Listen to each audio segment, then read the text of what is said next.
अभी देखा गया है कि बुंदेलखंड के किसानों द्वारा इस दिशा में तेज़ी से कदम बढ़ाया गया, लेकिन उसका अनुभव इतना उत्साहवर्धक नहीं है।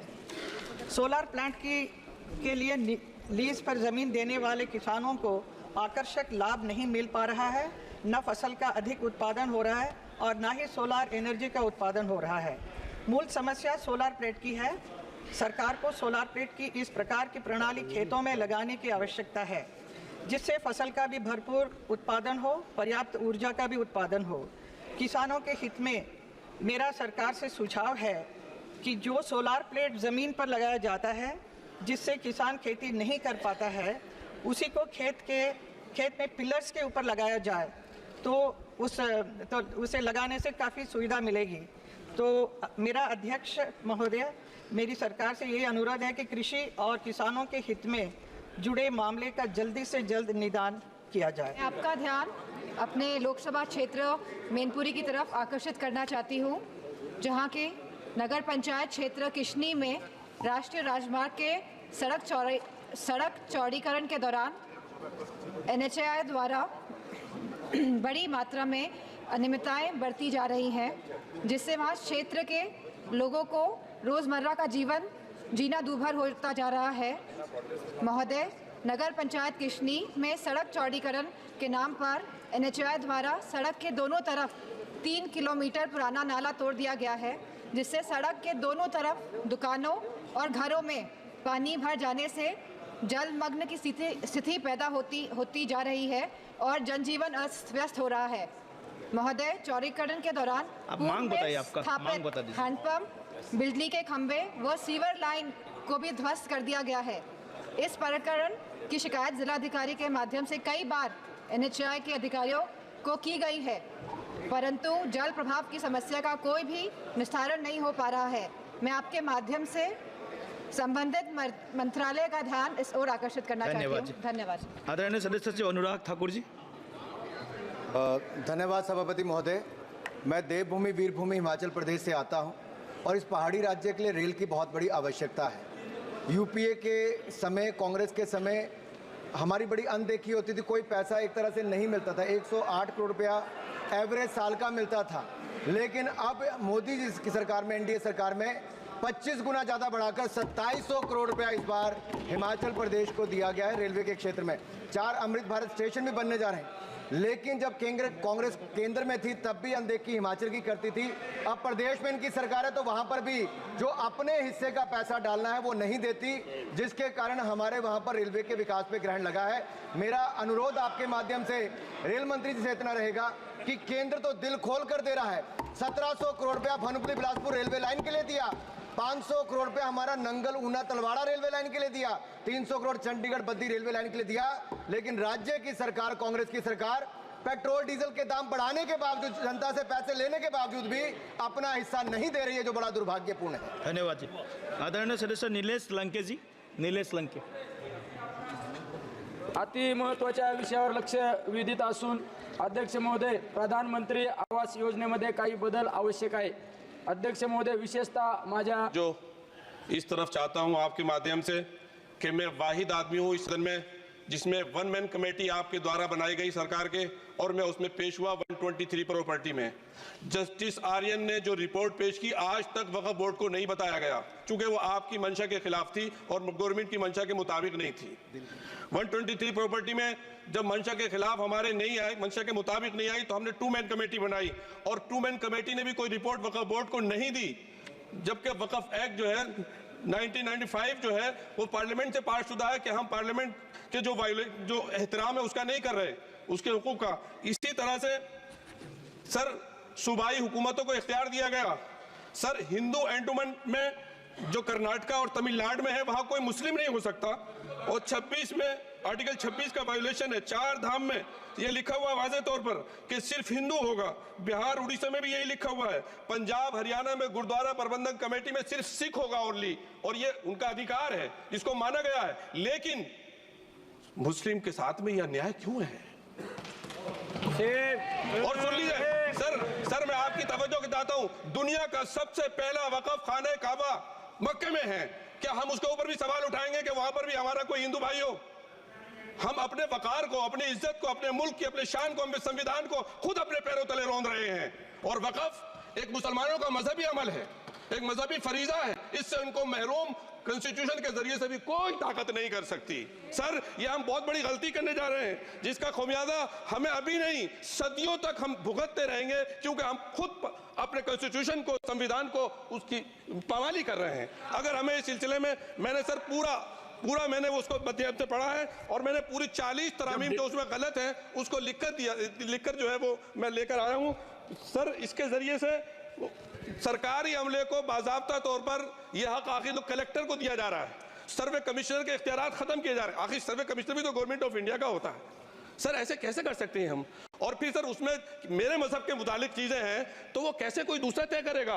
क्या कुरान में क्या लिखा है, फिक़ा में क्या लिखा है, इस्लाम में क्या लिखा है, ये आप तय करेंगे या मैं तय करूंगा? सर, इससे हम मजहब में दखल अंदाजी कर रहे हैं, इंटरफेरेंस ऑफ द रिलीजन कर रहे हैं। सर, इस तरह के कवानीन से मुल्क की साख को नुकसान पहुंचेगा।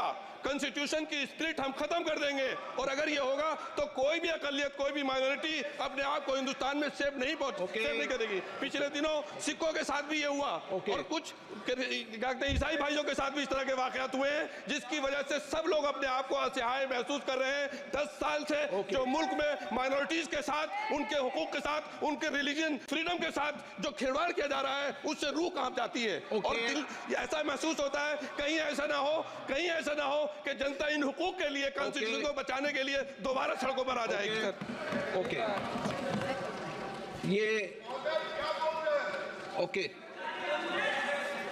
इसलिए सर, एनिमल क्रुएल्टी जैसे गंभीर मुद्दे पर आज इस सदन का ध्यान में आकर्षित करना चाहते हैं। सर, भारत में लगातार पशुओं पर अत्याचार की घटनाएं सामने आ रही हैं and more than 20,000 cases have been registered in the past 10 years.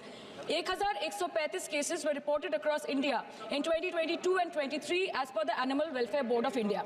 Sir, over the years, much has been discussed about the inadequacies in the Prevention of Cruelty to Animals Act 1960, such as poor enforcement of this law and meager penalties of rupees 10 to 15 for cruelty towards stray animals. And in November 2022, the draft PC Amendment Bill 2022 was published by the Department of Animal Husbandry and Dairy for public comments.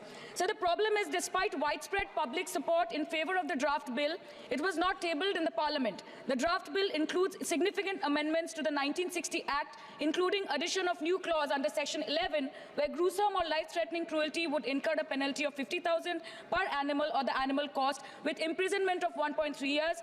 Killing an animal would result in a 75,000 penalty per animal or 3 times the cost of the animal and imprisonment of 3 to 5 years or both. पर sir, ये और शब्द में ही समस्या है, क्योंकि जब तक ये और शब्द रहेगा तब तक फाइन्स देके ये क्रिमिनल माइंडसेट वाले लोग, उनको छुटकारा मिल जाएगा और पशुओं पे अमानविक अत्याचार की घटनाएं बढ़ती रहेगी।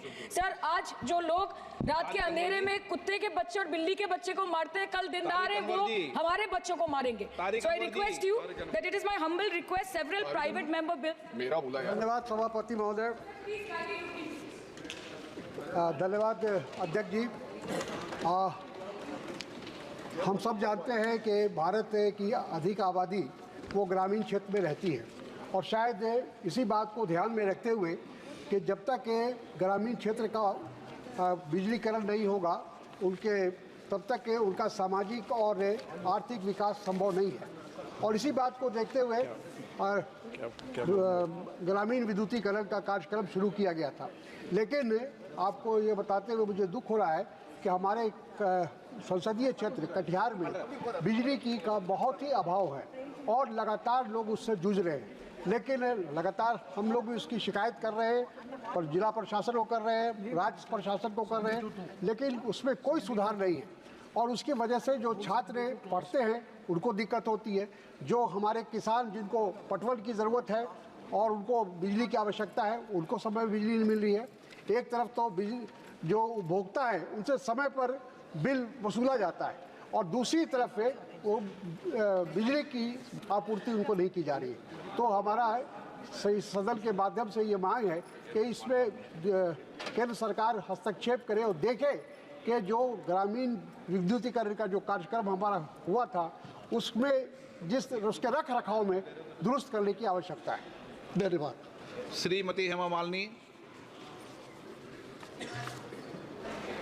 कांग्रेस पार्टी और विपक्ष जातिगत जनगणना की बात कर रही है। पिछड़ों के साथ वर्षों से अन्याय होता रहा। माननीय प्रधानमंत्री जी जब देश के पहले पिछड़े प्रधानमंत्री बने तो ओबीसी आयोग की उन्होंने स्थापना की, जिसको कि उन्होंने संवैधानिक दर्जा दिया।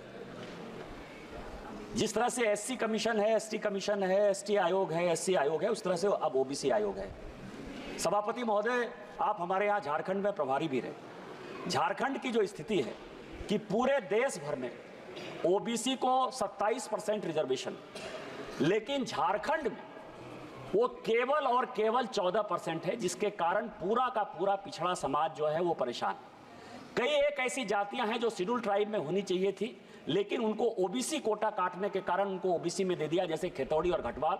और बरसों से मैं मांग कर रहा हूं कि खेतौड़ी और घटवाल को एसटी में डालिए, जिससे कि ओबीसी का जो हक है वो ओबीसी का हक नहीं मारा जाए।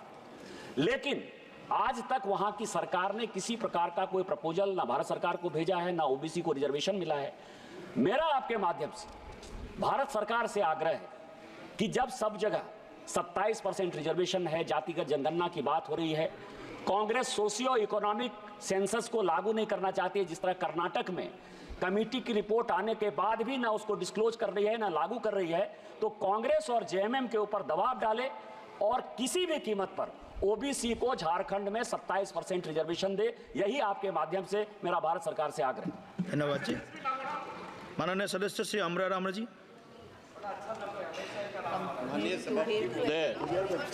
मैं आपके माध्यम से